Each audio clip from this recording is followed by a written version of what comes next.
Welcome to the Benzano Podcast, where we're calling a spade. Great to be here with you guys today. The Caitlin Clark haters, they are in shambles today. Caitlin Clark coming out, puffing out her chest, not tucking her tail anymore, asserting herself amongst the league. I'm the best transition player in the game today. The slows, oh my God. Did she really just say that? She's not the best. No, she's not the best. Get over it, slows. Shout out to the W360. Shout out to CJ So Foolish. Shout out. The Indiana Fever, Caitlin Clark, getting 44 nationally televised games, and they're crying about it. Oh my God. 44 games? Why? But the Las Vegas Aces, they've won championships. Why don't they have 44 games? Get over it, slows. Get over it. You'll be okay. I promise you, you'll be okay. You'll make it through this tough moment that you're currently going through. You'll come out on the other side a better person. Just get over it. Of course they have 44 games. You think these broadcast partners are going to be paying the league and say, I don't want Caitlin Clark on my network? I don't want Caitlin Clark on my platform? No! Of course they are. Like, all right, you got 44 games. How do we split up this Caitlin Clark pie the best way that we can? The Indiana Fever, without Caitlin Clark, were drawing larger numbers than the Aces. Without Caitlin Clark, larger number than the Wings. Without Caitlin Clark, larger number than the Liberty. Without Caitlin Clark, larger than the whole entire enchilada. So, of course, they got 44 games. And Cheryl Miller popping in to the Indiana Fever practice. Let's get right into it, shall we? Like the video, hype the video. Let me know your thoughts in the comment section below and subscribe to the channel. I would greatly appreciate it. Let's kick it off with Cheryl Miller, the thriller, Cheryl Miller. Showing up to the Indiana Fever practice facility. That's Cheryl Miller in the white over there. They're playing some JB in the background. Some nice Justin Bieber in the background. The old stuff. There's CC. There's Cheryl Miller. Saying what's up to Michaela Timpson. Saying what's up to Stephanie White. Hey, Cheryl Miller, get Michaela Timpson's ear this year, please. Say, hey, give her some tips, give her some pointers, give her some tricks. You got Stephanie White coaching up Sophie Cunningham. Sophie Cunningham saying, yeah, whatever, Stephanie. Now, Cheryl Miller, I'm sure, is making the rounds because she's going to be a studio analyst for NBC. So earlier this week, she stopped by in Dallas, and now she's over here in Indiana. Shout out to the thriller, Cheryl Miller. Let's get into the nonsense, shall we? You guys remember Caitlin Clark saying this yesterday, right? I don't know if you guys have heard anything I've said. No.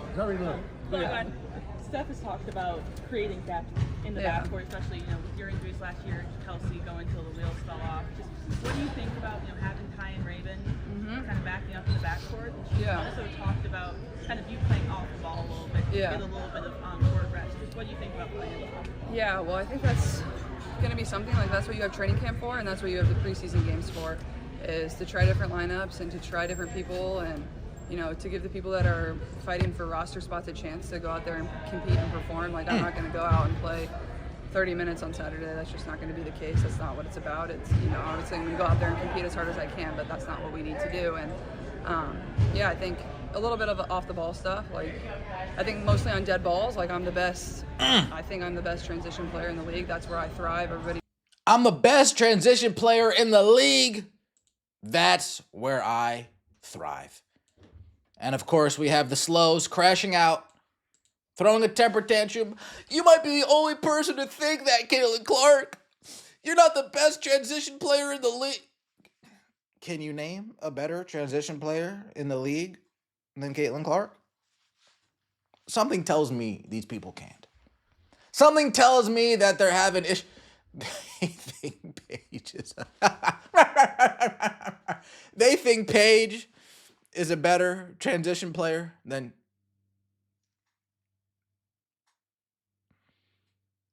This is criminal. This is criminal. But shout out to the Caitlin Clark report. They brought the receipts. This is Caitlin Clark in her rookie season, showing what a great transition player she is.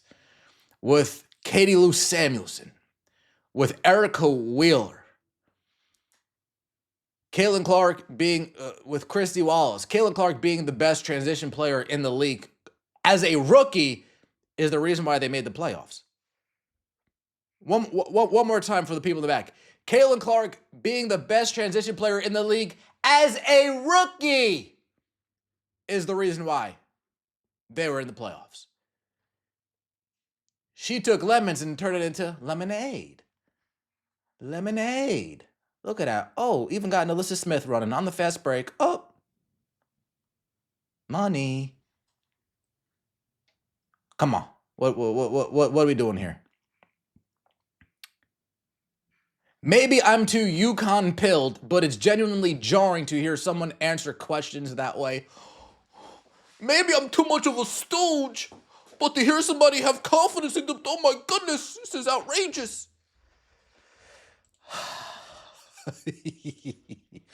Now, this is a good point. If she isn't the best transition player in the league, stop guarding her 94 feet. True story. If she isn't the best transition player in the league, stop guarding her 94 feet. Stop guarding her that way in the All-Star game. Shoo. Oh, yeah. Yeah, she's done with the humble gimmick. She's already making people mad. You hate to see it. Angel and Paige fans in the quotes embarrassing themselves. Right? Imagine laughing at this. Imagine laughing at Imagine Veronica Burton, and I love Veronica Burton, but don't make me do this to you, Golden State Valkyries, Brazil. Don't make me do that to you, and I like Veronica Burton. So I'm just going to leave it there. I like you, Veronica. I'm not going to make you suffer on the hands of your fans. Nobody deserves more nationally televised games than the reigning champions. We're still doing... You don't deserve anything. You earn things. You don't deserve things. You earn things. And what Caitlin Clark has earned, because she's the number one draw in the WNBA, is to have all of her games nationally televised or being able to be broadcasted nationally. That's what she's earned. She's the face of the league. The Cowboys, they have the most games. The Lakers, they have the most games. The Yankees, they have the most because they're America's team. They're the team that most Americans know and can understand and say, oh, yeah, I could watch that. Oh, I know who's on that team. Oh, that's Caitlin Clark's team. Yeah, I could get behind that. Christine Brennan even chiming in. The popularity of Caitlin Clark is one of the most fascinating stories in women's sports history. There still are people who want to minimize her impact. There probably always will be, but they aren't looking at the facts, TV viewership, attendance, etc. Caitlin Clark drives all.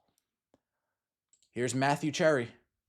Wild how they show you what they prioritize right there in plain view. You're right, Matthew. They prioritize money. They prioritize making $1 because this is a business, not a participation activist basketball league. Let me know your thoughts in the comment section below. Like the video, hype the video, and subscribe to the channel. I would greatly appreciate it. See you next time, and as always, take it easy. Oh! Did we forget Renee Montgomery's sister? Auntie? Cousin? We did, didn't we? Let me know if you waited along this. They ain't won shit, but will still be viewed the most on television by y'all. I'm still not watching nor attending their games, even when they play the dream. Year 2 for me choosing to do this. Oh, you courage soul, you. Courageous soul you are. Oh, gosh. So honorable of you, Dawn. See you next time, and as always, take it easy.